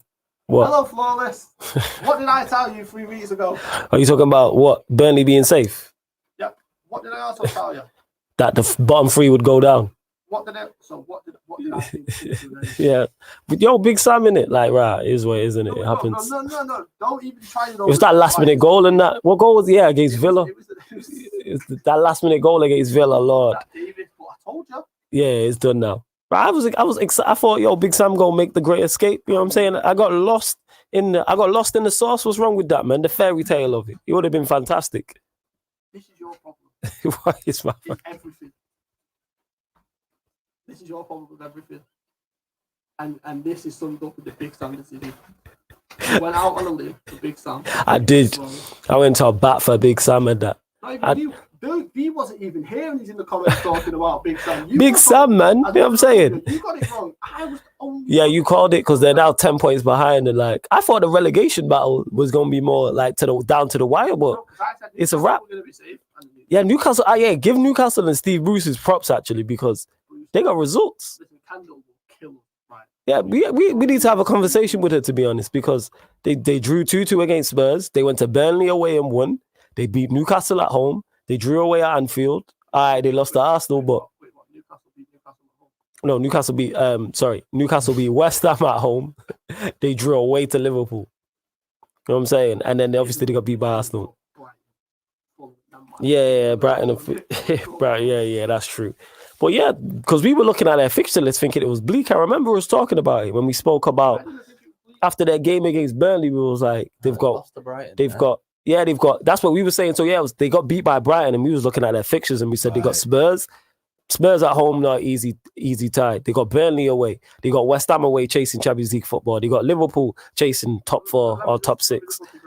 And they've done it. Go on, you talk your talk. This week, we're saying it was not me. It was him. Yeah, I was saying it was bleak. It was me. It was me. That is a bleak run. I'll big up the Nair Pulse podcast and my Irish Dons locked in. Appreciate it, man. Yeah, I did a show with them earlier on today. It'll be out either tomorrow or the day after. Yeah, it was just yeah, man. Man's tired. Has to be done, man. Has to be done. Love for that though. But yeah, I was looking at it like, if you looked at it, Spurs away. Spurs at home is not an easy game. It's not an easy game though, and he didn't win it. That's my point. It was an easy game. Then they played Burnley away, which is not an easy game, as we know, as Liverpool know. I'm not even exaggerating. Yeah. Nice one for the shot, by the way. This is what I mean. But so when we looked at them fixtures, I said to you, and you can go back, this is word for word, I said they will pick up points against Liverpool. Yeah. They will pick up points against Tottenham, but they will lose to Arsenal. Yeah, you did say that. And then West Ham they beat as well. So you got to give some respect and put props on Brucey Ball, because now they're safe. When they drew to Tottenham, was Mourinho there then? Yeah, Mourinho was still there. Yeah. Mourinho was still there. They weren't playing great anyway with it. No. But I knew that Spurs would just go there and Spurs it. And that's why I thought a draw would have been reason. I just didn't see them picking up enough wins. I did not see them getting back-to-back wins away at Burnley and at home to West Ham. True. I did not see that happening. The Liverpool one, you could argue they're slight favourites. But minus that, favourites, I couldn't even say that with a straight face. Well, you get my point. I didn't expect them to beat Burnley and West Ham back-to-back. That's pretty much saved their season. Because it's like remember when Solskjaer, every time he was supposed to lose the job, would go on and run. That's exactly what Steve Bruce has done. He has literally saved his job. That's facts. He's actually literally he saved his jobs and that. But literally. On behalf of forward-thinking football fans, Sam Allardyce, see you later, mate. He'll be back. Sick to death of seeing this guy and his dinosaur football get the plaudits that it gets. He's played some saucy football. What do you mean? What saucy? All right, to Chelsea. Yeah. What? Chelsea? Yeah, because look at the ballers he has. It's not like he has ballers. Look at the players he has. Look at the players he has. Yeah, look at the play. Like they'll be back, man. Big Sam will be back. They'll get promoted if he stays. Sean Dyche will leave. Yeah. He will then go to Burnley. And honestly. Yeah, if you had Burnley's players, because Burnley, it's 1-1. West Ham have just scored. I'm going to find out right now. West Ham. Antonio. No. See, Antonio's one of them. He's an X factor for them. Yes. Defenders struggle to defend against. Because he's smart, he's big, he's powerful, he's quick, good finisher, good movement as well. Like that's why he's difficult to deal with. Old-fashioned striker, isn't he? Yeah. He's more. That's a very valid point. He's more of an old school number 9, which you don't see. He's not a false 9, and he'll drop to the 10 role and link up play. Like he'll get in the box, he'll run the channels. A bit like Dominic Calvert-Lewin, a little bit like that. It's kind of like that. But yeah, the relegation race looks done. As we even discussed Fulham, and we thought Fulham might have a chance of getting out. And obviously they lost 2-0 to Chelsea in the West London derby. But yeah, they got Burnley at home, Southampton away, United away, and Newcastle at home. And we was hoping for a showdown between Fulham and Newcastle, but Newcastle have done the business. So breaking news. Yeah, go on. So obviously we're on at the same time as Monday Night Football. Yeah. And Carragher basically looks like, from what I've seen, has called out Souness with lazy punditry in terms of what he was trying to say about the Glazers protesting, the reason because of the fact that it's not just because they're not successful, it's a lot more deeper than that. So once again, I go back to why is he, and Toxa said this about me on here, why am I, who's a Liverpool fan and he's a Liverpool legend, talking more sense than United pundits? Yes. Doesn't make any sense. Yes. Makes no type of sense. But hey, respect to Carragher for doing that. I look forward to seeing that also. I look forward to watching that. Definitely, without question. I do look forward to watching that. So that's 1-1. Any games you want to touch on? You want to touch on Spurs actually with Ryan Mason? Well, we kind of did. Obviously, they won 4-0. Let's go to the highlights. because Yeah. a few things I want to point out, Cool. which are spotted in the game. Which do I think he'll get the job long term? No, but I'm seeing a lot of good things in. Yes, you get manager bounce, which we talk about a lot, but in terms of fundamentally how he's got them set up in certain things in possession and out of possession, which I was noticing with Tottenham, which you can definitely tell that he's worked on certain game plans. Like Ndombele's not been playing, and you look at the midfield, and obviously a lot of Tottenham fans love Ndombele and what he brings to the team, but Ryan Mason's got a clear plan, which Ndombele's not fitting into yet. And you can see that in terms of, yes, it's Sheffield United, have already been relegated, but there's a certain style that he wants them to play, and it makes perfect sense. And this was a phenomenal game for Bale. I thought Bale and Son were outstanding in this game.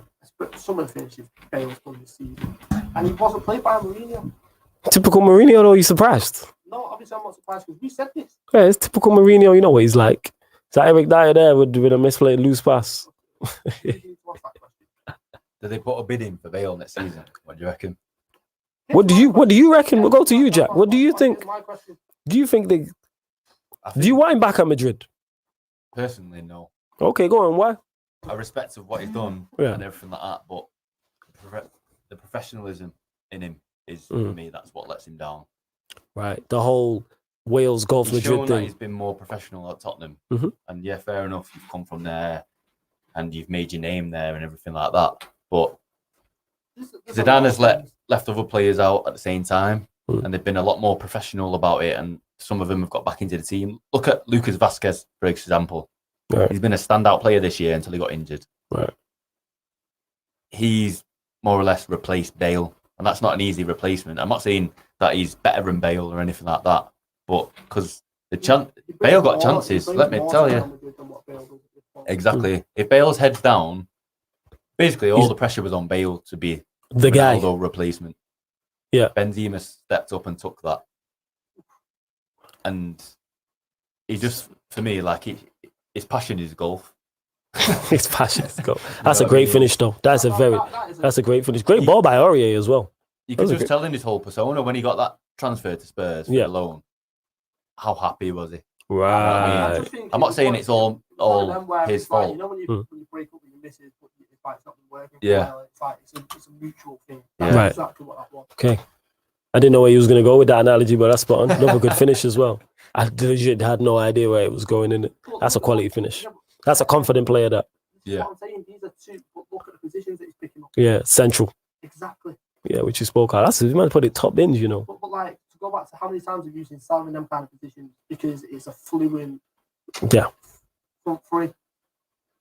Look at Aurier dancing in and out.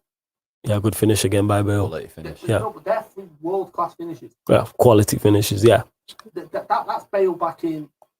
BBC days. Yeah. Yeah. Look at that. Yeah, because that's not even an easy chance like that. But That's the keeper's what doing nowhere annoys me near. about him, because he's Right. got all that talent. And Okay. you know he can do it.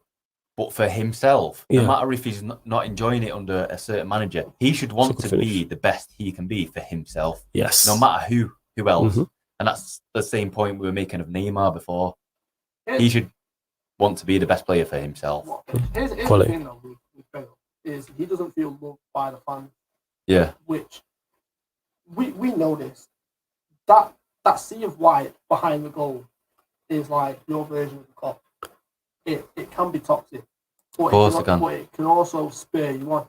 Mm. The problem is with Bale is once he started to act the way he did off the field in terms of, for example, you hear stories, and obviously me and you have spoken about this, where like there'll be team parties. Yeah. The players will have a party. He's nowhere to be seen. He's on the golf. He's like he didn't want to get involved. He isolates himself from the squad. Right. and It's like, West Ham 2-1 up. you can't have that. Antonio again. See what I mean? You can't have that in terms of the squad. Like you need the togetherness, especially when you're going for big titles. Yes, you're going to fall out and have arguments with players, but it's how you respond to that. He was never a part of that in the first place, and that was his problem. And that's why, and you know this, and obviously I said to you the other week, Zidane left because it was a choice, or it wasn't even a choice. Zidane wanted to keep Ronaldo. Yeah. Perez wanted to keep Bale. They kept Bale. Exactly right. Ronaldo left. Yeah. And Zidane said, I'm out. Yeah, because you managing now. Perez, you making them decisions. You manage. And look what happened. Zidane came back last year, Yeah. won the league, and he's Bale there now. That's basically it as well. Perez's own way of saying, I messed up. Yeah. He brought Zidane back. If he Okay. was that confident he didn't mess up, Zidane don't come back. Right. We're talking about Perez here, who's been in the news for some of the stuff that he's saying. Like, this man doesn't come out and give apologies or say that messed No. up. The fact that he brought Zidane back tells you everything. One, about the manager that Zidane is. It's definitely about how poor a decision that was. So there's a reason why Bale's not there anymore and he's at Tottenham. But have Tottenham got the funds to get him? Is the question. Well, I think he'd be reduced anyway, won't he? Yeah, depends how long has he got left on his contract, or they might try another I loan. think it's another year or two. It's another year or two. That could make it. That's a very, very big factor on the contract. So I think they'd let him go for Yeah, 50, but even then, 50 million. That's what I'm saying. His contract, not even just talking about transfer fees, contract. That's it. Yeah. Gareth Bale's on it. Yeah, he's on big. Yeah, he's on big money. Still, he'll have to take a cut. Daniel Levy. Come on now. He'd have to take a cut. Yeah, he would. He'd have to definitely take a cut. He's one of the tightest men in football. Yeah. But and that's another point. His contract, his wage, what he's on. You're getting paid that much money. I know footballers get a hell of a lot of money, but you have to perform. Especially at Real If he's the top earner at Madrid and he's not even there. So Says it all. no, so even to touch upon that, right? So he's the highest earner at Real Madrid, yeah? Yeah. Right? You were chosen by the president wrongly to replace Ronaldo, and you aren't stepping up to the mark. Obviously, you're going to get criticism from the fans. Yeah. You're meant to be the guy. You need to conduct yourself as the guy. You need to, when you step on the field, you need to, do you know what I mean? Ronaldo had that aura. When he made that world record transfer fee at the time of 80 million, everyone knew he was a world transfer record player. He earned his wage. That's the difference. No, that's what I mean. But it's like he never once. I don't think obviously. There's not many games I can look back at Ronaldo's time at Real Madrid and think he was poor. Yeah. He was always at a level. Yeah, he was always quality. Always quality. Bale, No doubt. on the other hand, like he would go missing and you expect better. Do you know what I mean? Like, so obviously Madrid fans aren't going to teach you. Obviously Madrid fans aren't going to like the planning you put up. Football fans enjoyed it because it was fun. Yeah, it was funny from the outside. When it's not happening to your club, it's funny, that type of thing. Exactly, yeah. So it's like I said, they brought Zidane back. Yeah. Won the league, and Bale's not there now. And Bale won't be there next season. Yeah, he's not going to be. Not there. No. Yeah. Because that boat's long gone. Long gone. And that's his own fault. Bale could have gone down in history. Yeah, definitely. He could have been a part of this Madrid current side. The greatest ever. Yeah. You look at what Ronaldo did when he made the move from United to Real Madrid. Bale could have replicated that. Yeah, Bale could have went If his down. head was on it, he could have replicated. Could he have been the best British player abroad? Yeah, 100%. Considering he was a part of those 3 teams that won the Champions Leagues, isn't it? Yeah. Imagine he was still there in 2 league titles. Scored goals in the final. Yeah, he scored the banging goal against you lot as well. Yeah. He did score. Did he not score against you lot in the final? No, because whenever you say Yeah. Bale, That was outrageous as I well. don't even think of the overhead kick. Yeah. I think the donkey trying to catch it and spurs it into the... Oh no. We're not talking about Karius and that. No. I forgot about Karius. Where is Karius actually on the side note? In Italy, isn't it? Really? This is probably Turkey. locked up in John Henderson's basement. It's not that bad. Was he playing for a Turkish team? Yeah, Turkey. Let me just Google this. He's Turkey. They couldn't afford. I don't even care where he is. I'm out legit find out where he Google is. that. Yeah, I'm just gonna Google He was this. in Turkey, but there were having problems with paying his wages, and he went like 2-3 months where he didn't pay his wages. So Wow. like, I think he left. Here we go. He's always at Union Berlin, so he's in Germany, but he's on I loan. thought he was back in Germany. Yeah. Man, like Karius, one of the greatest Champions League performances of all time. And he did the same mistake for them as well, didn't he? Yeah, because so he was after Liverpool, he was at Besiktas on loan, where he made big appearances. He made 30 and then 25, and he's only made 2 appearances for Union Berlin. So I'm guessing he might have been injured. I don't know who their first choice goalkeeper is. So why would you loan a man? So they've loaned him to be a backup. He's a number 2. Fair enough, actually. Not even good enough for Union Berlin.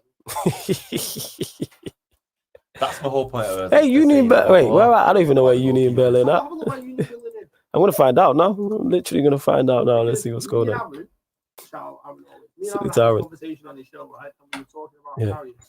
And I made a comment to him where the 2 games that he played, I bet they conceded goals and lost. And lo and behold, line-up showed the 2 games that Karius was in, they lost both of them after they were like... Yo, they're 8th in the Bundesliga. That's not too shabby, actually. Why is that? Karius isn't in net for him constantly. How many games did he play? 2? Yeah, he's only played 2 matches. Exactly. I'm trying to figure out who their first choice goalkeeper is. Let's find out, innit? Why would that first choice goalkeeper? He's better than Carrius. So I don't even know how to. This is Andreas Loof. Yeah. Okay, I'm presuming it's. I can't believe we've gone down this rabbit hole, but here we are, people. Yeah, he's played 16 games for them this season. You never know. You could find Everton's next goalkeeper here now. Yeah, you never know. We could be talking about Andreas Loof turning up on Merseyside. Carrius is a German Pickford. Wow. You don't think Pickford's better? Are you joking me? I don't think Pickford's better than most goalkeepers. I've seen some of the league goalkeepers better than Pickford. So if you had That the being choice out of said, him or Carrius, you know what it is? I've not seen a lot. It's just the mistakes in the Champions League. They're the ones that stick out. I've not. Yeah. No, because Carrius in the semi-final against Roma, Yeah. Kolarov hit a shot similar to Bale's in the final, and he went to catch it, and because he was closer in, it actually hit off the bar. He Okay. did that in the semi-final. Mad. So when he did that in the final, wasn't surprised. When he rolled it out, and was like, "Go on, Bale. Go on, Benzema. Kick it in. Just kick it like that." I forgot about that one as well. Still. Yeah, you will never see a calamity than that, because me and Jack go back and forth with this. If Salah doesn't get injured, we win that final. We were all over him until that point. Salah goes off. That's not an excuse. We should have gone and won it. Yeah. Right. But we didn't have a plan B at that point. That was just our plan A. Yeah. We never had a plan B. And we even equalised and we went 1-1. Yeah. Loris Carriers. Lord have mercy. But they had X factors. You bring Bale on, he does that over. Yeah, man. It's a wrap. You think, Facts. come on now, you can't come back from that. Facts. You just seen one of the greatest ever goals in the Champions League. That is Not true. just the final, one of the greatest goals in the Champions Period. League. Yeah. And the only other one that's up there was on the sideline going. Yeah. I remember it's against Leverkusen. Whew. That was fire. Yeah, I do remember. Yeah, they're the two that stick out. Yeah, man. Great finals, both of them. The Real Madrid one and the Liverpool Real Madrid one. But we move. I think we've literally covered the majority of all the games still.